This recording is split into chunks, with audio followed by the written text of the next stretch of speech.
Hey, I'm Brian Grubb. We're here in Texas shooting the 2013 Hyperlite and Catalyst line, and I'm going to talk to you today about the Catalyst boards.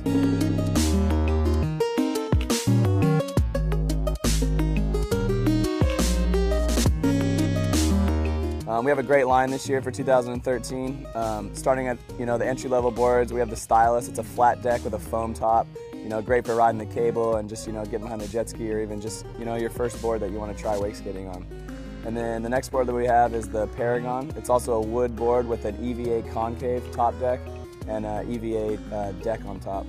And that's just a great board. It has a concave like the higher level boards do, but also is going to be great on the cable, and just a good board to get you started.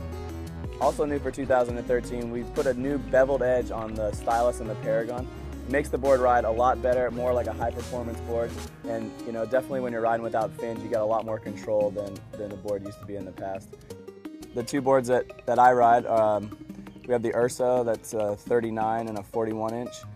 It's a wood concave board, grip tape, real forgiving rocker line, and just a really fun board to ride. I like riding it behind the jet ski and at the cable. Also this year on the Urso board, we changed the construction and added a marine grade epoxy to seal the entire outside of the board. So it makes the board a lot more waterproof, and it's going to make it last a lot longer, and also it adds a little bit of weight, which is going to help you out on the water. We also brought back the Model G for 2013. It's a board that Butch and I shaped together. It's a 42-inch board and the only compression molded board in the Catalyst line. So it's going to withstand any abuse you put it through, either behind the boat or at the cable or even winching. Some of the features that you'll notice on the Model G, it has some of the most extreme concave you'll see on any wake skate on the market, especially on the tail. I mean, you can get your foot all the way back on the tail of the board and not worry about it like slipping off the back because of the extreme concave back there. But it also just feels really comfortable when you stand on it. It's really aggressive, but most of the concave is kicked out towards the rails, so it's still pretty flat through the center, which I really like. Some of the features that you'll notice on the bottom of the board is there's a small channel on both ends of the board just to kind of keep the board tracking a little bit. And also if you ride the board without fins, it's going to hold you in a little bit better. The rocker of the Model G is a blended 3-stage rocker, which gives you a ton of pop off the wake and gives you a lot of speed when you land. You'll notice when you pick up the Model G too that the board is really heavy.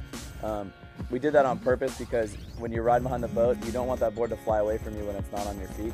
So it's a compression molded board with an internal weighting system. So having that extra weight behind the boat is really going to help you learn, all the shove tricks and even spinning behind the boat. The board's just really going to stick to your feet like you want it to, and it's going to stay with you when you're doing those harder tricks. Whether you wake skate every day or you're trying it for your first time this summer, we have a board in the Catalyst line that you're going to love to ride. So get out there this summer and try a Catalyst.